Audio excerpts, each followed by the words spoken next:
El desembarco de los 28 pasajeros del MV Ondius que volarán este martes hasta los Países Bajos ha comenzado en el puerto de Granadilla, Tenerife, donde el crucero del hantavirus permanece amarrado por dificultades climatológicas para la evacuación. Finalmente, solo se fletará un vuelo hasta estos últimos evacuados, según ha detallado la ministra de Sanidad, Mónica García. En un primer momento se había previsto que un segundo vuelo saliese hasta Australia, con los ciudadanos de este país. Quedarían ya solo en el barco los 26 tripulantes que llevarán el barco hasta los Países Bajos. Los 14 españoles que viajan en el navío llegaron a Madrid, donde guardarán cuarentena hasta el 17 de junio. Vinculado a esto último, el presidente del gobierno español, Pedro Sánchez, recibirá este martes a las 9:30 am al director general de la OMS, Tedros Adhanom, en la Moncloa para tratar la crisis y la situación del crucero, donde tuvo lugar el brote. A las 10 horas ofrecerán una rueda de prensa conjunta. Así es, 8 de la mañana se dará esta reunión con Tedros Adhanom, 10 de la mañana aproximadamente, hora de España. Se espera que se haga la rueda de prensa y el boletín de lo que sería este encuentro para verificar cuáles son las medidas que seguirán tomando para detener la propagación del virus Hanta.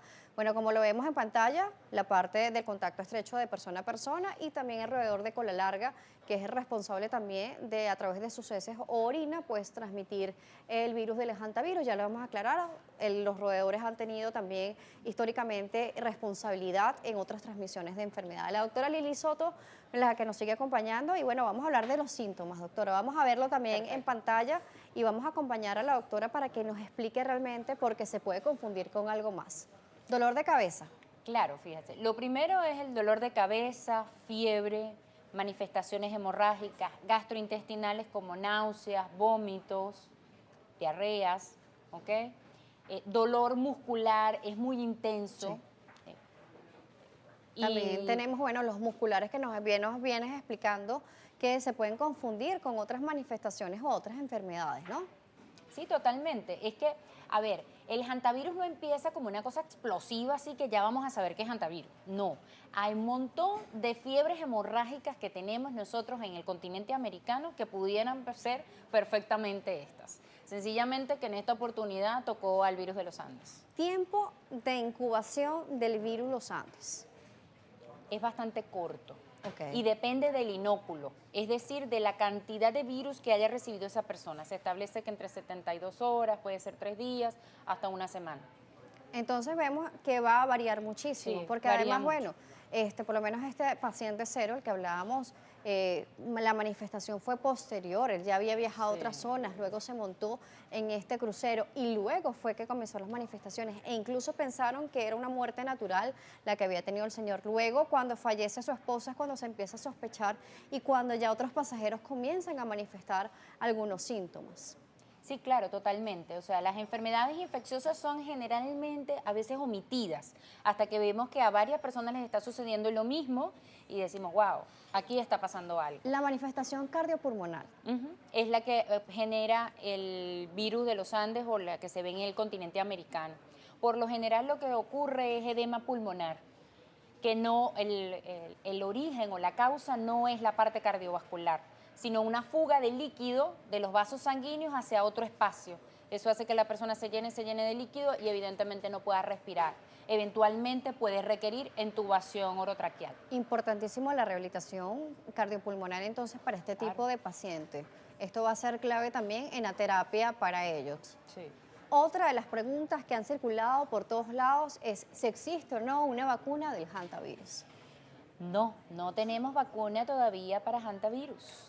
Esto es una de las cosas que nos pone a pensar cada día más en las enfermedades infecciosas y en su importancia, en cómo tenemos que avanzar y seguir estudiando desde el punto de vista científico posibles vacunas y tratamientos curativos, porque no tenemos tampoco un tratamiento antiviral específico para Hanta. La gravedad de esta enfermedad, doctora. Bueno, la gravedad puede ser, realmente es una enfermedad bastante grave, ¿ok? Estamos hablando de una tasa de letalidad del 30 al 50%. Hablabas que ya OMS había calculado que en esta oportunidad, en el brote, fue del 38%. Esto motivado múltiples causas, principalmente a que los ciudadanos de estos países tienen sistemas de salud bastante robustos y los otros tripulantes están siendo recibidos por España.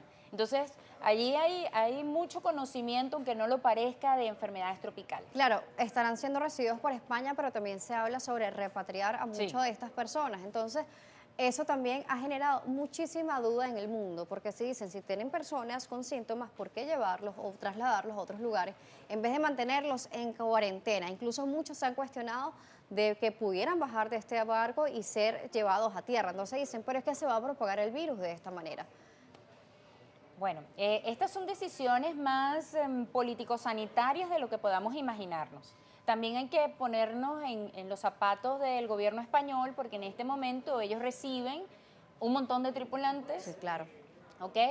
Y no están en las ciudades principales tampoco. O sea, la está recibiendo Tenerife. Hay que ver si tienen la capacidad para poder tratar a estas personas. Claro, pero al trasladar a estos pacientes Sí, que hay aún no han potencial. tenido manifestaciones, llamémoslo pacientes, pero sospechosos, ¿no? Sí. Sospechosos de que puedan portar el virus, al trasladarlo con todas las medidas de seguridad o bioseguridad, los tapabocas, no tener el contacto estrecho, no sentarlos juntos, no tenerlos en el mismo área, que el personal que los manipule también pues tenga todos los mecanismos, porque eso va a ser fundamental, ¿no? Claro, o sea, los protocolos deben ser respetados. Yo creo que en muchas ocasiones tenemos mucho miedo del esparcimiento o la diseminación de la enfermedad, pero no estamos en la época medieval. O sea, tenemos formas y protocolos para hacerlo de forma segura para el resto de la población. Número uno, porque ya sabemos de qué se trata. O sea, ya fue identificado el virus, sabemos cómo se transmite y hay trajes de bioseguridad que pueden utilizar los pasajeros o los extripulantes sospechosos hasta sus países natales. Perfecto, doctora. Bueno, ya sabemos todo esto. Yo creo que también algo que nos enseñó la pandemia fue mantener la distancia cuando es necesario y la higienización de nuestras manos Sí, también va a ser totalmente. fundamental. ¿Crees que también con el hantavirus sería una señal para que la humanidad siga manteniendo un buen protocolo de higiene en la mano, aprovechando también que en este mes es el mes del lavado de las manos, ¿no? Sí, totalmente. No solamente de la higiene de las manos, de los alimentos, del contacto a los animales, porque hay una globalización y una tendencia a cada día la gente está más involucrada con ciertos animales que no son animales domésticos, que sí transmiten enfermedades que digamos que pueden ser bastante peligrosas. Entonces, yo diría que bueno, aquí hay que mantener la distancia, uso de tapabocas si hay síntomas respiratorios y lo otro, evidentemente sí, el lavado de manos. Y por supuesto evitar la automedicación, como son síntomas que pueden parecer cualquier virus general, no irnos directamente a la automedicación y si tenemos la sospecha, también acudir a nuestro especialista, pero de una forma con bioseguridad para tampoco afectarlos a ustedes. Totalmente. Vamos a irnos a una nueva pausa, vamos a hablar al regreso no solamente del hantavirus, sino también vamos a aprovechar que está la doctora para que nos comente sobre el norovirus, que también es un virus que ha estado circulando, que también se habla de un de la crucero. aparición, también es un crucero. Entonces vamos a revisarlo al regreso. Las redes, @salud_gb, @DanielJSalas y por supuesto, @Globovisión.